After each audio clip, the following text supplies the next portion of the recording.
So, we'll be resuming reading The Stoic Art of Silent Things after all of that mild concern earlier. Let me angle this a little bit more so it's not directly in front of my face. We'll be starting from page 37. What a Look Entails. If anyone is missing where we left off, the VOD is on my YouTube channel, and I will be uploading the rest of this one there as well if you don't want spoilers. But again, this is a very storyline heavy, very plot heavy book. It shouldn't be a big deal if you've missed anything. You might be a little less familiar with certain things, but it's pretty. It's not like I left on a cliffhanger or anything, you know? And again, I keep forgetting I have to read this way now that all of my light is over here. I'm so disappointed in my plan. Anyways. What a Look Entails. The second day, Ari woke to silence in the perfect dark. That meant a turning day, a doing day. Good. There was so much to do before he came. She wasn't nearly ready. She roused Foxen and folded up her blanket, careful to keep the corners off the floor. She glanced around the room. Her box and leaf and lavender were fine. Her bed was fine. Everything was just as it should be. There were 3 ways out of Mantle. The hallway was for later. The doorway was for now. The door was oak, bound in iron, and Ari did not look at it. In port, the stone figurine and the length of lace had made themselves at home. The brave crystal was content in the wine rack. The armbone and linen sack was so comfortable you'd think they'd been there for 100 years. The old black buckle was crowding the resin a bit, but that was quickly mended. She nudged it to one side to keep things civilized. She looked around and sighed. Everything was fine except for the great brass gear. It exasperated her. She picked the crystal up and set it next to the gear, but that didn't help at all and just upset the crystal. It was brave enough for 10, but it wasn't for the corner table. She gave it a quick kiss by way of apology and returned it to the wine rack. Ari picked up the heavy gear with both hands and brought it into Mantle. It was unheard of, really, but by this point she was at something of a loss. She set it on the narrow ledge of stone on the wall opposite her bed. She tipped it so the empty gap its missing tooth made was straight up toward the ceiling, as if it was reaching upward with its 2 short, stubby arms. Just a note, I did have a lisp when I was younger. It has seemed to have started popping back up sometimes. Please be nice to me about it. I'm not super insecure about how I talk anymore, but I did used to be, and I feel like I will get sensitive about it. So if I do it again, I will correct it. But please just overlook that. I would appreciate that.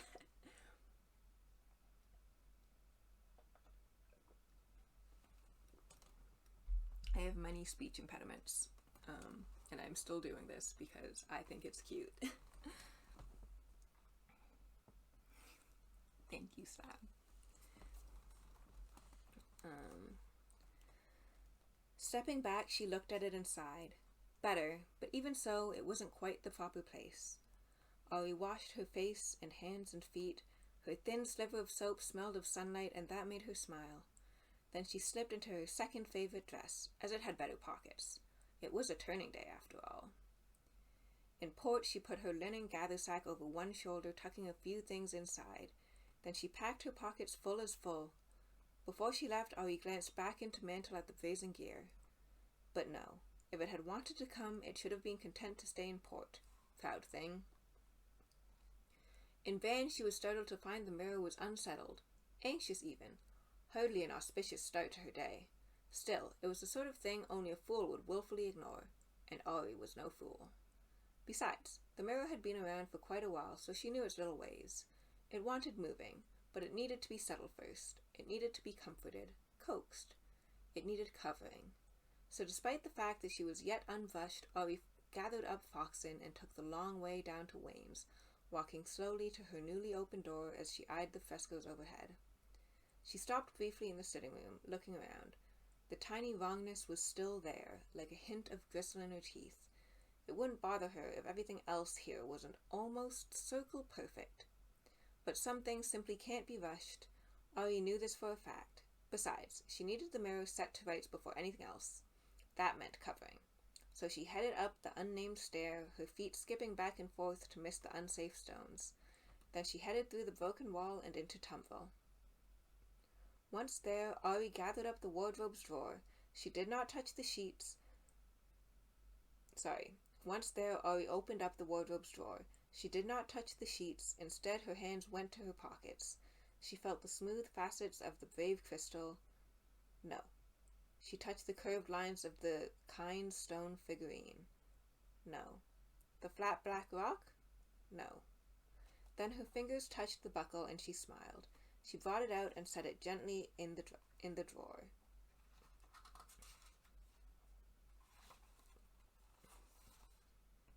Then she lifted out the topmost folded sheet. It was smooth and creamy in her hands, pale as ivory. Ari stopped then, looking at the blackness of the buckle in the drawer. There was a stone in her stomach. It didn't belong here. Oh, it seemed sensible. Oh, yes, certainly. But she knew what seeming was worth in the end, didn't she? Reluctantly, she laid the sheet back in the drawer. Her fingers ran over its perfect whiteness, smooth and clean and new. There was a hint of winter in it. But no, there was a difference between the truth and what we wish were true. Sighing, Ori took the buckle back and pushed it deep into her pocket. What's up?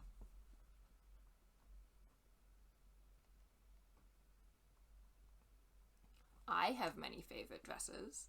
I list all of my things from favorite to not as favorite. I think that's like, it's putting a positive spin on how much she likes them, you know? I don't have much of an accent, I don't think. It's more that I had a speech impediment growing up, but I do sound exactly like my mother, who does have a teeny tiny bit of a British accent on a technicality. I say that I have no accent at all. Now, where was I?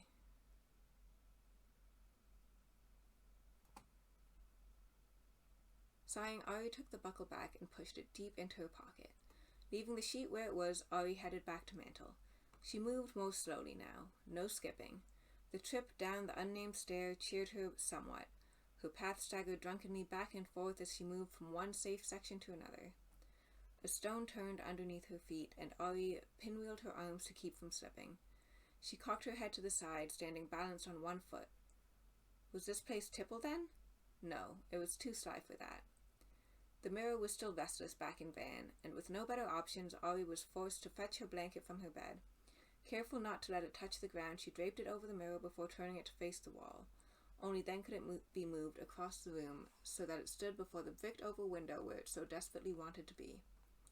She returned her blanket to Mantle and washed her face and hands and feet.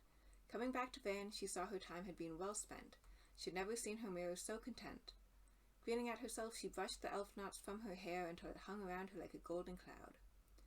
But just as she was finishing, when she lifted up her arms to push her cloud of hair behind her, Ari staggered just a bit, all of a sudden dizzy. After it passed, she walked slowly to Cricklet and took a long, deep drink. She felt the cool water run all along her insides with nothing to stop it. She felt hollow inside. Her stomach was an empty fist.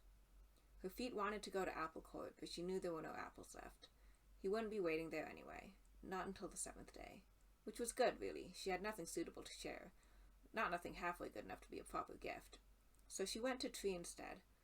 Her pans were hanging in their proper places, her spirit lamp just so. The cracked clay cup was sitting quietly. Everything was just as it should be. That said, she had more tools than food in Tree. On the shelves there was the sack of salt he'd given her. There were 4 fat figs swaddled modestly in a sheet of folded paper. A single lonely withered apple. A handful of dried peas sat sadly at the bottom of a clear glass jar. Set into the stone counter was a chill well, running with a slow but constant stream of icy water. But it was keeping nothing cool save for a lump of yellow butter, and that was full of knives, scarcely fit for eating. On the counter was a fine and wondrous thing, a silver bowl all brimming full of nutmeg pitums, round and brown and smooth as river stones. They'd come visiting from long-off lands. They filled the air, almost singing of their faraway. Ari eyed them longingly and ran her fingertips along the edge of their silver bowl. It was etched with twining leaves. Twining leaves? Probably twining leaves. But no, rare and lovely as they were, she did not think they would be good for eating. Not now, at any rate. In that way, they were like the butter. Not food exactly. They were mysteries that wished to bide their time in tree. Ari climbed onto the stone counter so she could reach the apple where it perched up high upon its shelf. Then she sat next to the chill well, cross-legged, back straight, and cut the apple into 7 equal pieces before eating it. It was leathery and full of autumn. After that, she was still hungry, so she brought down the paper and laid it in front of herself, unfolding it carefully. Then she ate 3 of the figs, taking dainty bites and humming to herself. By the time she finished, her hands weren't shaking anymore. She wrapped the single fig back up and set it on the shelf, then climbed down to the floor. She cupped some water from the well and drank it. She grinned. It gave her belly shivers. And this one has a picture of the chill well. Here. I feel like I'm probably still kind of hard to see. Try to line myself up a little bit better. I just want to be able to have enough light on the book and still be visible, you know? Is that better? A little bit better?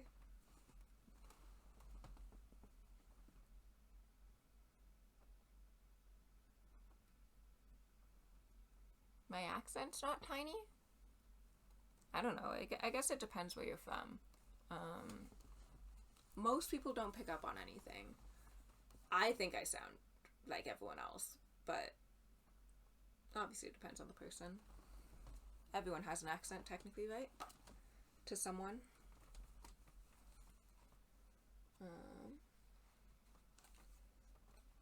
After eating, Nari...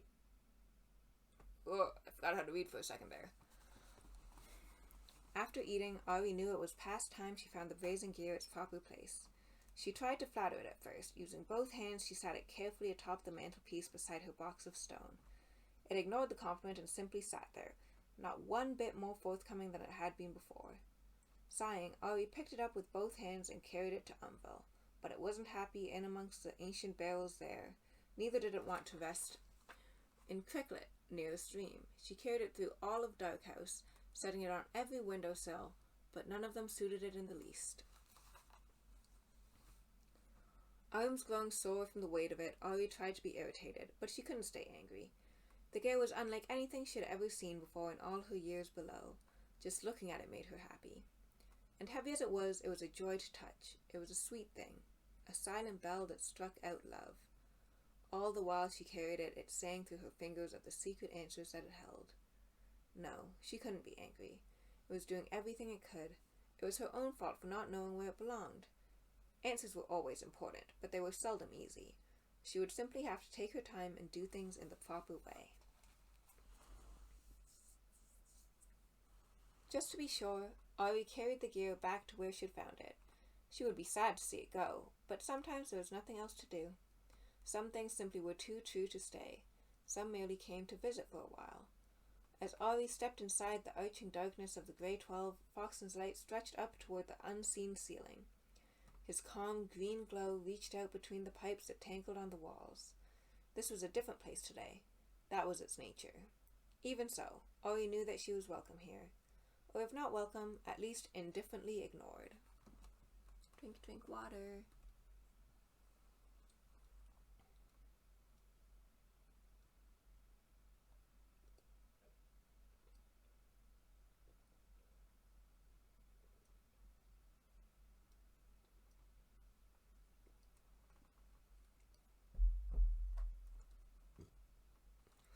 Sorry.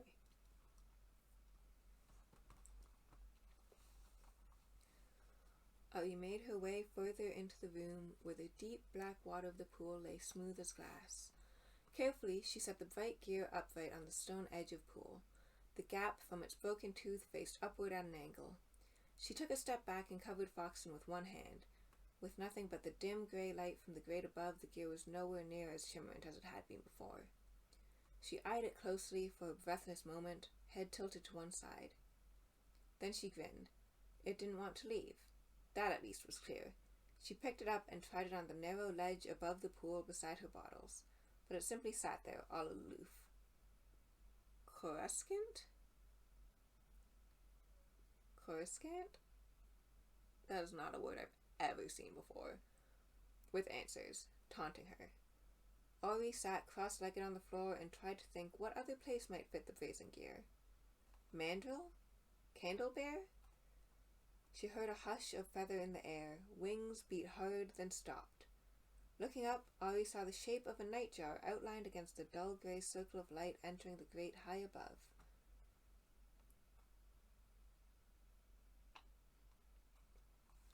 The bird struck something hard against the pipe, then ate it. A snail, she guessed. There was no need to guess the type of pipe, though.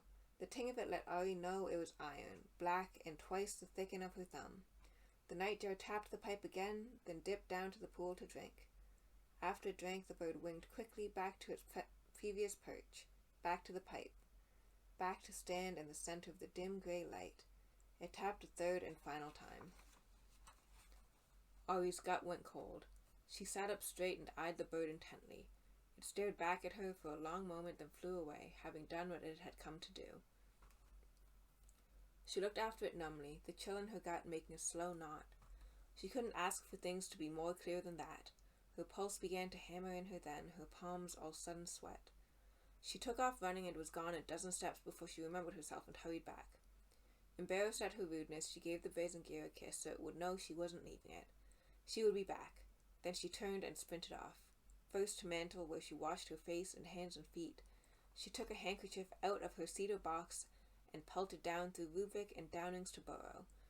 Breathing hard, she finally stood before the unassuming wooden door that led to Tennant's. Her gut all sour and chill with fear, Ori looked around the edges of the door and relaxed to see faint cobweb there. There was still time. Perhaps. She pressed her ear against the wood and listened a long moment. Nothing. She slowly pulled it open. Standing anxious in the doorway, Ori peered into the dusty room. She eyed the cobwebs hanging from the ceiling. She eyed the tables strewn with dusty tools. She eyed the shelves packed with bottles, boxes, tin containers. She eyed the other door across the room. There was no hint of light around its edges. Ori did not like it here. It was not the underthing. This was a between place. It was not for her. But as much as she did not like it, the other options were all worse. She eyed the floor covered with a fine layer of dust except for a set of heavy boot prints, black smudges scuffing through the grey dust on the floor. The boot prints told a story. They entered from the other door, moved from a table to a nearby shelf, then made a line to the doorway where she stood. Ori glared at the spot where they crossed the threshold.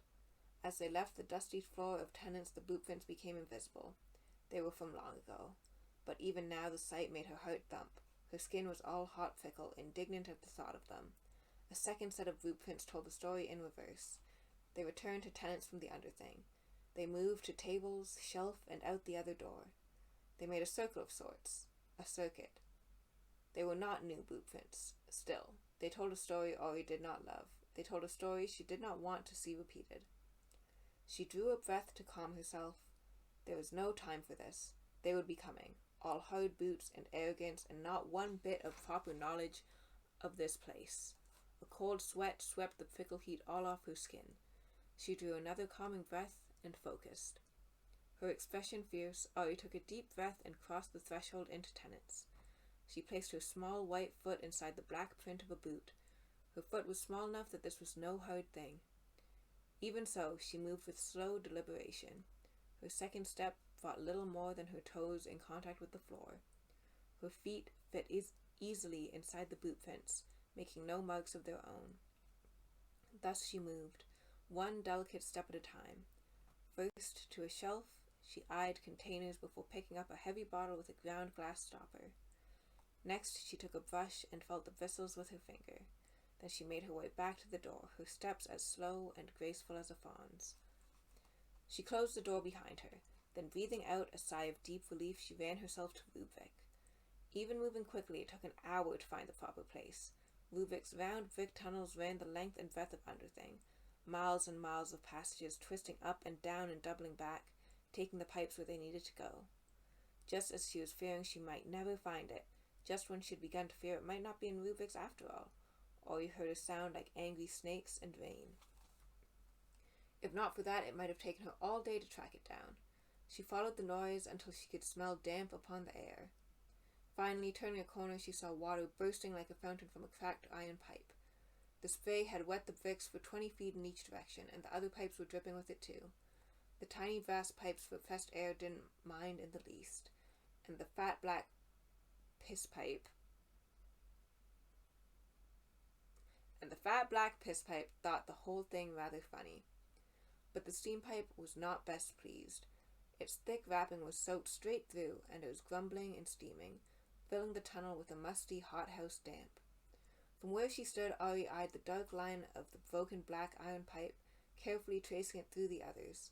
Foxen held high, she walked away from the leak, following the dark pipe backward. After 10 minutes and a quick detour through Tenners, Ori found the valve, a small wheel barely big enough for both her hands. Setting down her brush and bottle, she gripped it tight and twisted. Nothing. So she brought the handkerchief out of her pocket, wrapped it around the wheel, and tried again. Her teeth bared with the effort. After a long moment, the ungreased edge of it came away, and it grudgingly let itself be spun. She gathered up her tools and headed back. There was no sound of snakes. The spray had stopped. But the entire tunnel was still sodden. The air hung wet and heavy, making her hair stick and cling to her face. Ari sighed. It was just as Master Mandrag said so many years ago. She walked back where the tunnel floor was dry and sat cross-legged on the bricks among the pipes. Then came the hardest part. The waiting gritted her. She had so much to do. This was important, certainly, but he was coming on the 7th day, and she was nowhere near to ready. She heard something in the distance. Some echo of a sound. A scuff? A step? The sound of boots? Ori went startled and still. She closed her hand over Foxen and sat all quiet in the sudden dark, straining to hear. But no, there was nothing. The underthing was host to 1,000 small moving things. Water in pipes, wind through billows, the rumbling thrum of wagons filtering through the cobblestones, half-heard voices echoing down the grates. But no boots. Not now. Not yet. She uncovered Foxen and went to look at the leak again. The air was still hot and thick with wet, so she went back to her sitting place where there was nothing to do but fidget and worry. Ori considered running back to fetch the brazen gear. Then at least she would have company. But no, she had to stay. A leak was bad, but a leak might go unnoticed for some time. Now with the water to this piece of pipe turned off entire, there was every chance that something vital up above was all alack. Not knowing what, the pipe could lead to some disused piece of mains, where it could stay dry for years with no one anyways the wiser. But perhaps it led to the Master's Hall, and right now one of them was halfway through a bath. What if it led to Crucible, and some experiment left to calmly calcimate was instead undergoing unintended exothermic full cascade? It led to the same thing. Upset. Folk finding keys, folk opening doors, strangers in her underthing, shining their unseemly lights about, their smoke, the ring of their voices, tromping everywhere with hard, uncaring boots, looking at everything without a single thought of what a look entails, poking things and messing them about without the slightest sense of what was proper. Ori realized her fists were knots of knuckle white. She shook herself and stood. Her hair hung lank around her head. The air was clearer now. Not wet and steaming anymore. She gathered up her tools and was glad to see the steam pipe had finally roasted both itself and everything around it dry. Better still, the slow regard of silent things had wafted off the moisture in the air. She said the line! She said the line! Also, there was a picture of the pipe. It's just a long thing along the edge of the page. I love how they do the pictures in this. I like that they work around them like that. It's very nice to me. It's very cohesive. It's like a poetry book.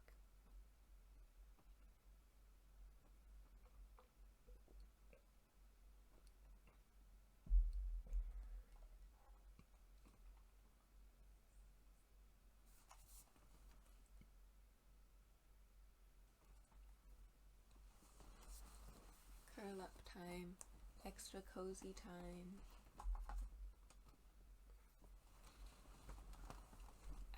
wish there was a light behind me so bad. But it's fine. It's fine. We can work around it.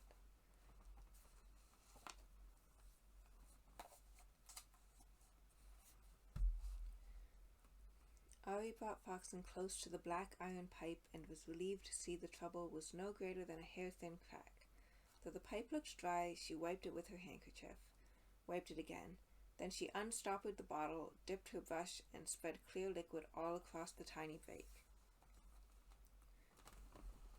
Wrinkling her nose at the knife-like smell, Ari dipped her brush again, painting all around the pipe. She grinned and eyed the bottle. It was lovely. Tenaculum was tricky stuff, but this was perfect. Not thick like jam, not thin like water. It clung and stuck and spread. It was full of green grass and leaping, and sulfonium? Naphtha? Hardly what she would have used, but you couldn't argue with results. The craft employed was undeniable.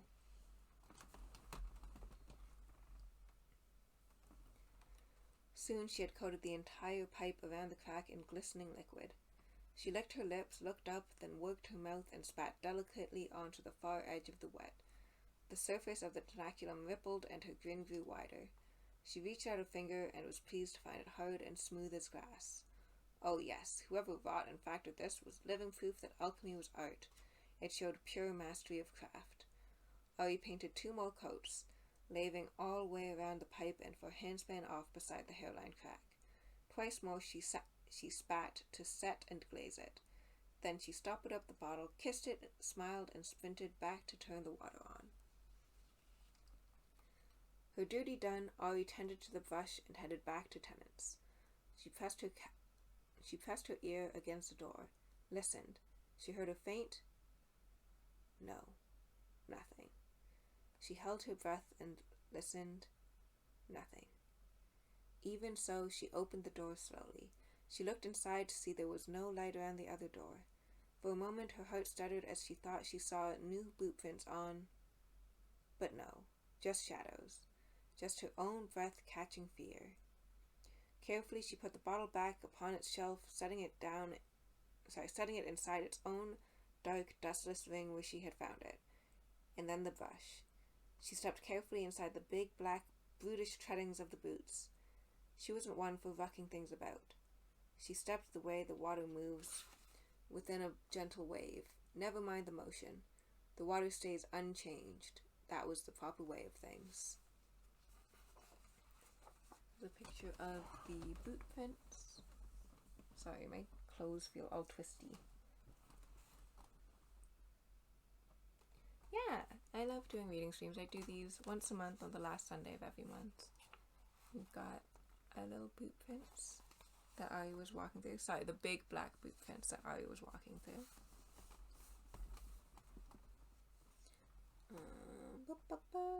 Sorry, the paragraph ended on a different page, so I got a little lost for a second there.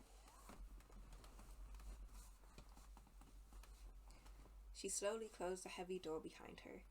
She checked the latch to make herself most certain sure. Stepping back into the underthing, the stones should have been sweet beneath her feet, but they were not.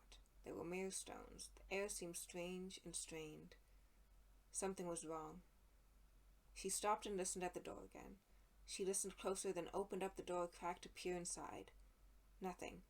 She closed the door and checked the latch. She leaned her weight against the door and tried to sigh, but could not find the breath for it inside her chest. Something was wrong. She had forgotten something. Ari ran back to Rubik, heart stuttering as she turned wrong, then wrong again. But then she found the valve again. She went down on her knees to make herself most certain sure she had turned it open and not closed. She put both hands upon the pipe and felt the tremble of the water running through. Not that then, but still. Had she moved carefully enough? Had she left a smudge upon the floor? Ari sprinted back to Tennant's and put her ear against the door. Nothing. She opened the door and lifted Foxen high so that his light shone down onto the dust. Nothing. By now her skin was all asheen with sweat. She closed the heavy door. She checked the latch and leaned her slender weight against it, pressing with her hands and forehead. She tried to breathe more deeply, but her heart was stiff and tight inside her chest.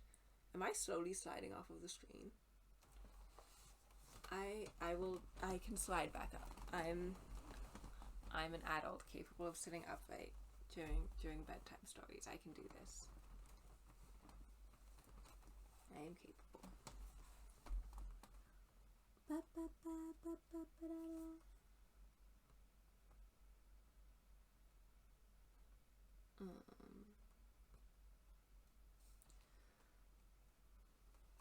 There was something wrong about the air. The door refused to sit right in its frame. She pressed against it with both palms. She checked the latch. Foxton's light seemed suddenly too thin. Had she moved carefully enough? No, she knew. She listened, then opened up the door and looked again. Nothing, but simply seeing did not help. She knew that seeming wasn't hardly half of things. Something was wrong. She tried, but she could simply not unclench. She could not catch her breath. The stones beneath her feet were nothing like her stones. She needed to get somewhere safe. Despite the stones, the strangeness in the air, Ori started walking back to Mantle. She took the safest way, but even so her steps were slow. And even so she sometimes had to stop and close her eyes and merely breathe. And even so the breathing hardly helped.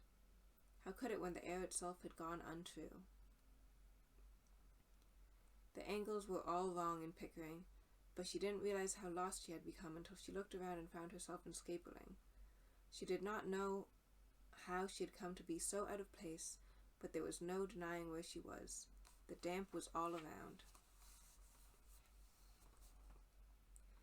The smell of rot, the grit under her feet, the way the walls were leering. She turned and turned again, but could not find her place. She tried to push ahead. She knew that if she walked and turned and walked, eventually she must leave grim, gritty Scapeling behind. She would come out into a friendly place, or at least a place that did not twist and cramp and loom all around her. So she walked and turned and looked around, hoping beyond hope for a glimpse of the familiar, hoping that the stones might slowly start to belong underneath her feet. But no, the hammer of her heart told her to run.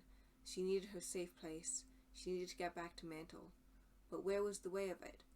Even if she knew the way, the air was growing tight and dizzy all around her. Though she was loath to touch them, Ori stretched her hand to lean against the sharp unkindness of the wall. Slow steps. A turn. She smiled to see things open up ahead of her. Finally, her chest began to loosen up when finally she saw the end of Scapeling ahead. She took 2 steps before she realized what way it offered out. She stopped. No. No, no. The tangle of unwelcome tunnel opened up ahead, but it opened out into the vast and empty quiet of black door. Ori did not even turn around. She merely took step after slow and sliding step back the same way she had come. It was hard. The wall caught on her hand and worried it, scraping skin off of her knuckles.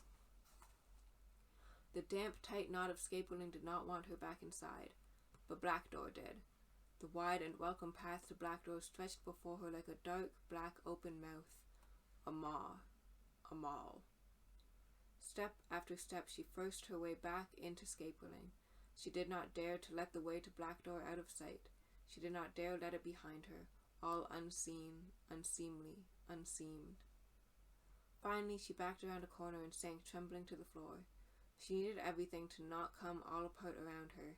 She needed to get back to Mantle. She needed her most perfect place.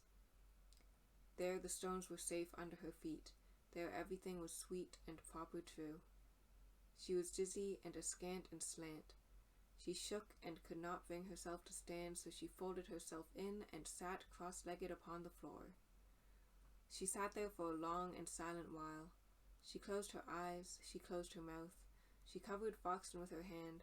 All small she sat, all still.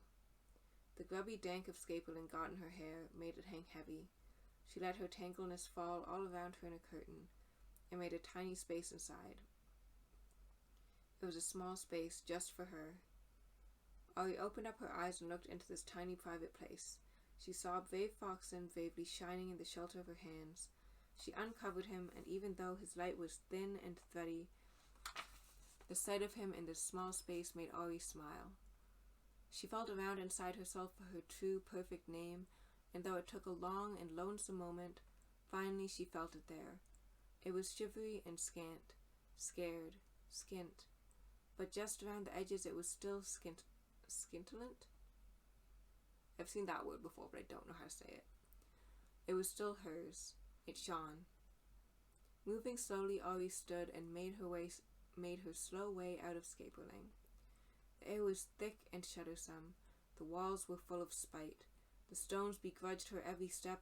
Everything was snarling all apart. But even so, she found her way to Pickering. The walls were merely sullen there. Then she made her way to Dunning's. Then Ori finally felt the stones of mantle underneath her feet. She lightly stepped inside her most perfect place. She washed her face and hands and feet. It helped. She sat for a long moment in her perfect chair. She enjoyed her perfect leaf. She breathed the lovely, ordinary air. Her skin no longer felt stretched tight. Her heart grew buttery and warm. Foxton was fulsome again, even effulgent. Ori went to Van and brushed her hair until the damp and tangle were all gone. She drew a breath and sighed it out. Her name was sweet inside her chest. All things were in their proper place again. She grinned. That is the end of the next chapter. It was a little shorter than the last one. Let's see how many chapters are in here.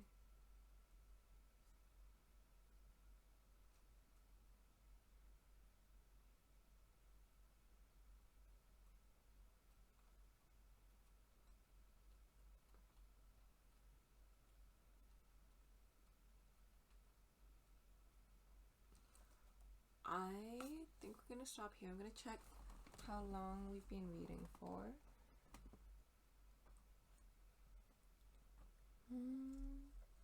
Yeah, that is a little bit of a shorter one today. But that should have been about an hour. Maybe a little bit less, admittedly, because I was just messing around at the beginning of stream. Or at the beginning of this portion of the stream, I suppose I should say. But thank you everyone for coming by again. We do not raid on cozy stream nights.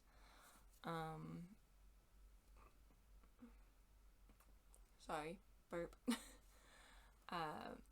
I do these on the last Sunday of every month.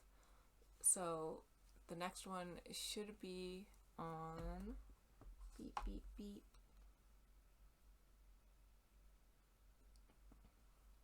June 26th, but there is a good chance that I will be out of the country at that time, so I might be moving it until the first Sunday of July, which would be the 3rd, as long as that's okay with everyone. I will confirm that on both Instagram and probably on my stream schedule on my main channel page, so if you're worried about missing it, I will put that information in there, and as always, the VODs will be uploaded to YouTube, so don't worry about missing anything. Thank you, Slab. Thank you so much for sticking around. I'm sorry it was a little bit shorter this time, so I'm not sure if anyone was really able to fall asleep to this one. I think the next one is also going to be a little on the shorter side. But the one after that looks like it's a pretty long chapter. I think I'm just going to keep doing it mostly chapter by chapter, unless one of them is like extremely short. I feel like that's just the most reasonable way to break it up, so that there's a natural stopping point each time, and we don't go like way too long. Yeah, I think that's everything. It's going to be a little bit of an awkward stand up to stop stream as always. But thank you everyone for coming by. I do love doing these streams with you. I hope everyone is nice and relaxed and cuddled up for bed now. Or this was a nice way to ease you into the morning for anyone on the opposite time zone from me. And have a very, very, very good night. Sorry it was a little bit chaotic. I know a lot of my cozy streams have been chaotic lately, but we'll get this perfect one day, I promise. And thank you so much. I'm going to awkwardly walk over to my computer now. Nobody stare at me, okay? Nobody judge my weird little waddle over to the computer. You don't see this part. This part's a secret.